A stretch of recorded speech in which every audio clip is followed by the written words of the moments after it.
नमस्कार। देश न्यूज़ के खास कार्यक्रम रिसर्च में आपका स्वागत है। मैं हूं राजेश सक्सेना। संसद, समय और सवाल, इस पर आज चर्चा होगी कि किस तरह से किसी विषय या किसी मुद्दे पर जब सदन में चर्चा होती है तो जो समय का आवंटन है वो किस तरह से होता है, कैसे उसकी प्रक्रिया है और कौन ये सारा कुछ करता है कि किस सदस्य को सदन में किसी विषय पर किसी चर्चा में कितना बोलना है। संसद की कार्यवाही के दौरान हम देखते हैं कि किसी विषय पर जब चर्चा होती है तो सत्ता पक्ष और विपक्ष के सदस्य अपनी बात रखते हैं।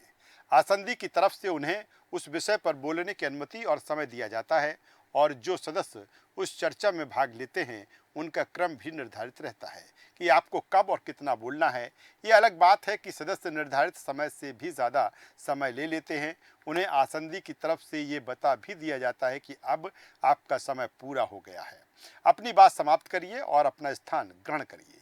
ये जहन में एक बात आती है कि आखिर सदस्यों को चर्चा में भाग लेने के लिए समय कौन निर्धारित करता है। सदस्यों का समय अलग अलग क्यों निर्धारित होता है, किसी को ज़्यादा किसी को कम समय क्यों दिया जाता है। आज इसी पर चर्चा करेंगे कि संसद में कौन कितनी देर बोलेगा, ये कैसे तय होता है। शुरुआत कुछ उदाहरण के साथ करेंगे। 1 अगस्त को राज्यसभा में मानसून सेशन के तहत कार्यवाही चल रही थी। उपसभापति हरिवंश नारायण सिंह ने नाम पुकारा श्री मनोज कुमार झा, 5 मिनट। उधर से राष्ट्रीय जनता दल सांसद मनोज झा ने उपसभापति से कहा कि जब आप 5 मिनट या 3 मिनट कहते हैं तो ऐसा लगता है कि फांसी देने से पहले अंतिम इच्छा पूछी जा रही है। पिछले सप्ताह बजट बहस पर लोकसभा में नेता प्रतिपक्ष और कांग्रेस सांसद राहुल गांधी ने 45 मिनट भाषण दिया। जवाब में पूर्व केंद्रीय मंत्री अनुराग ठाकुर 40 मिनट बोले।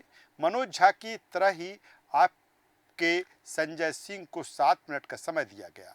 संसद में कई पार्टियों के ऐसे नेता हैं जिन्हें बोलने के लिए 5 से 10 मिनट का ही समय दिया जाता है।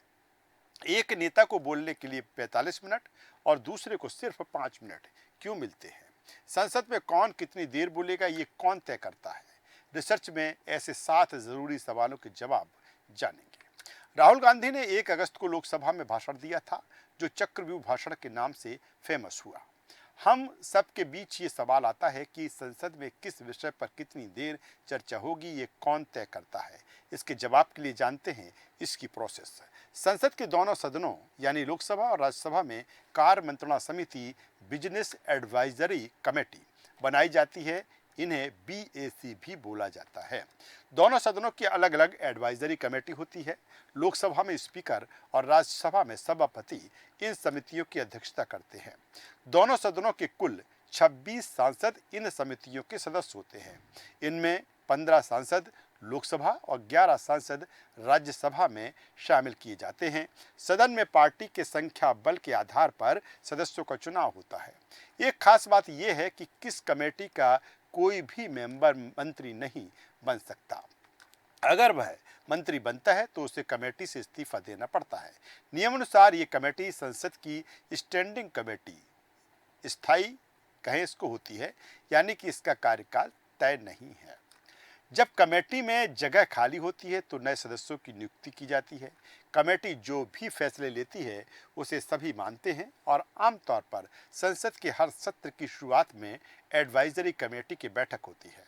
इसके सुझाव और सिफारिश पर ही सरकारी विधेयकों और दूसरे कामकाज के लिए समय आवंटित होता है। सदन के स्पीकर या सभापति सदन के नेता से बातचीत के बाद बिलों पर चर्चा के लिए समय पर विचार करने के लिए उसे समिति को भेजते हैं।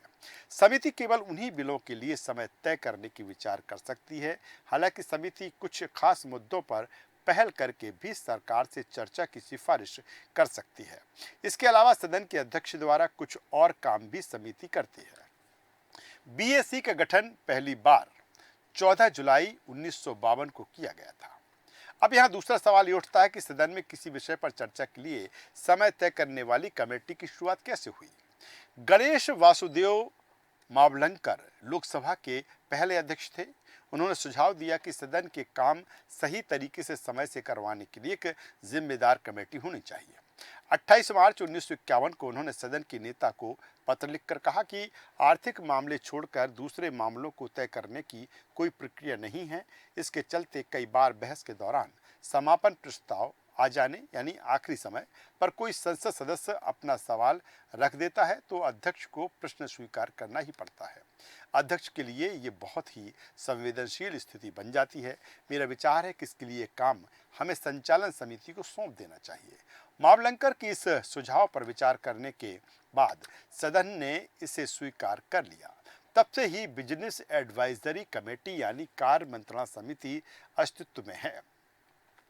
इसी कमेटी या यही कमेटी तय करती है कि सदन का कौन सा सत्र कितना लंबा चलेगा, किस विषय पर कितनी देर बहस होगी और किस पार्टी के सदस्य सदन में कितनी देर बोलेंगे। कभी कभी कमेटी ये भी सिफारिश भी कर सकती है कि किसी कार्य को सभा में बिना चर्चा के कैसे निपटाया जाए। कमेटी किसी बिल को लेकर पहली बार उस पर चर्चा का समय तय करती है और ज़रूरत के मुताबिक आगे समय को बढ़ा सकती है या इसमें कटौती भी कर सकती है। अब यहाँ सवाल आता है कि किस पार्टी को कितना समय मिलेगा, ये कैसे तय होता है। इसके लिए किसी विषय के लिए समय तय करने के बाद बीएससी ही सदन में पार्टी की स्ट्रेंथ यानी कि सदस्यों की संख्या के आधार पर तय करती है कि किस पार्टी को कितना टाइम मिलेगा। जिस पार्टी के जितने ज़्यादा सदस्य होते हैं उसे बोलने का उतना ही ज़्यादा समय मिलता है। कमेटी की सिफारिश पर स्पीकर पार्टियों को ये समय अलॉट करते हैं। इसे ऐसे समझें कि अगर किसी विषय पर बहस के लिए बीएससी ने 60 मिनट का समय तय किया है तो इस समय का पार्टियों के बीच बंटवारा उनके संख्या बल के अनुसार होगा। लोकसभा में बीजेपी के पास 44.20% हिस्सेदारी है यानी कि उसकी 240 सीटें हैं। कांग्रेस के पास 18.23% यानी कि उसके पास 99 सीटों की हिस्सेदारी है। इस हिसाब से बहस के कुल 60 मिनट में से बीजेपी को 27 मिनट और कांग्रेस को 11 मिनट, समाजवादी पार्टी को 4 मिनट, टीएमसी को 3 मिनट और बचा समय वेटेज के अनुसार दूसरों को मिलेगा। अब बात आती है कि कौन सांसद कितनी देर बोलेगा, ये कौन तय करता है। बीएससी की सलाह से स्पीकर पार्टियों के लिए तय किए गए बहस के समय की जानकारी पार्टी के अध्यक्षों को दे देता है।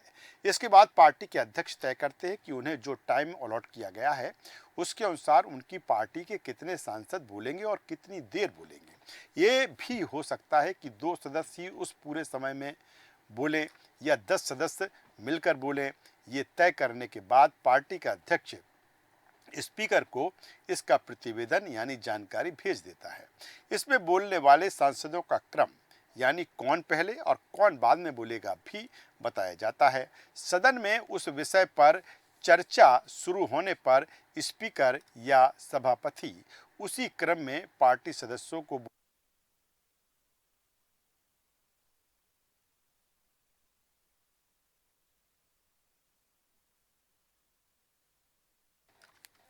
जैसे हमने शुरू में बताया था, नाम पुकारने के साथ साथ समय भी बताया जाता है। पार्टी चाहे तो स्पीकर को बताकर बोलने वाले अपने सांसदों के क्रम में बदलाव भी कर सकती है। दिमाग में ये भी बात आती है कि कई सदस्य मिला हुआ समय खत्म होने के बाद भी बोलते रहते हैं, ऐसा क्यों होता है? इसका सीधा जवाब है स्पीकर का विवेकाधिकार। सदन के अंदर स्पीकर या सभापति का फैसला ही सर्वोच्च होता है। समय को लेकर कोई हार्ड कोर रूल नहीं है। स्पीकर अपने विवेक से टाइम को बढ़ा भी सकते हैं। सदन और विषय की गंभीरता को देखकर अगर स्पीकर को लगता है कि किसी सांसद को और ज़्यादा समय दिया जाना चाहिए तो वो उसे समय खत्म होने के बाद भी बोलने देते हैं। हमने कई बार देखा है कि सांसद की समय सीमा वाली घंटी बज गई है फिर भी सांसद बोल रहे हैं। स्पीकर अक्सर विषय की गंभीरता और सांसद के कद को ध्यान में रखते हुए ये तय करते हैं कि समय सीमा खत्म होने के बाद सांसद को और समय देना है या नहीं। 2 अगस्त को लोकसभा में निर्दलीय सांसद पप्पू यादव को बोलने का मौका मिला था। स्पीकर ने उन्हें 3 मिनट दिए थे। उन्होंने जेनेरिक दवाओं को लेकर अपनी बात रखी थी। अब सवाल उठता है कि अगर निर्दलीय सदस्य किसी विषय पर बोलना चाहते हैं या किसी बड़ी पार्टी के सदस्य का नाम स्पीकर को भेजी गई लिस्ट में नहीं है तो वह क्या कर सकते हैं। कोई बड़ी पार्टी का सदस्य जिनका नाम पार्टी अध्यक्ष की भेजी सूची में नहीं है, तो उस सदस्य को स्पीकर को एक नोटिस रिक्वेस्ट देना पड़ता है। निर्दलीय और छोटी पार्टी के सदस्यों के लिए भी यही तरीका है। ऐसा नहीं है कि छोटी पार्टी या निर्दलीय सदस्यों का बोलने का मौका नहीं मिलता। स्पीकर सभी को बोलने का मौका देते हैं। समय कम ज़्यादा हो सकता है, लेकिन अक्सर सब अवसर सबको दिया जाता है।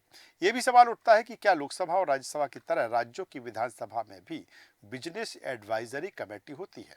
जी हाँ, राज्यों की विधानसभा में भी कई संसद के सदनों की तरह ही बिजनेस एडवाइजरी कमेटी होती है। वहाँ भी इसका नाम यही है। विधानसभाओं के सदस्य विधायक और अध्यक्ष विधानसभा स्पीकर होते हैं। बोलने के समय से लेकर इससे जुड़ी सभी बाकी चीज़ें भी यही कमेटी तय करती हैं। तो जिस तरह से जिस तरह की व्यवस्था लोकसभा और राज्यसभा में इसको लेकर है, ठीक ऐसी ही व्यवस्था भी संचालित होती है।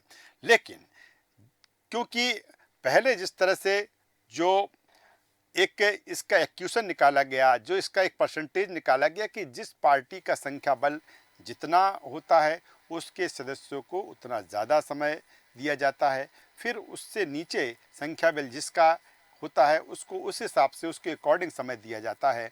और यही व्यवस्था लोकसभा और राज्यसभा में है।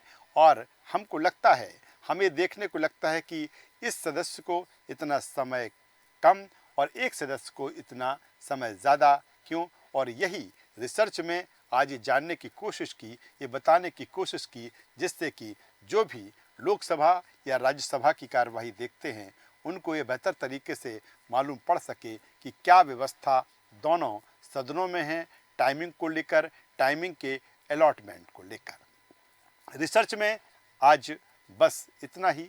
कल हम फिर मिलेंगे एक नए विषय के साथ और उसके तह तक और उसके विषय को पूरी पड़ताल करने की कोशिश करेंगे, रिसर्च करने की कोशिश करेंगे और आप तक पहुंचाएंगे। इस चर्चा में बस इतना ही। आप देखते रहिए देश न्यूज़। नमस्कार।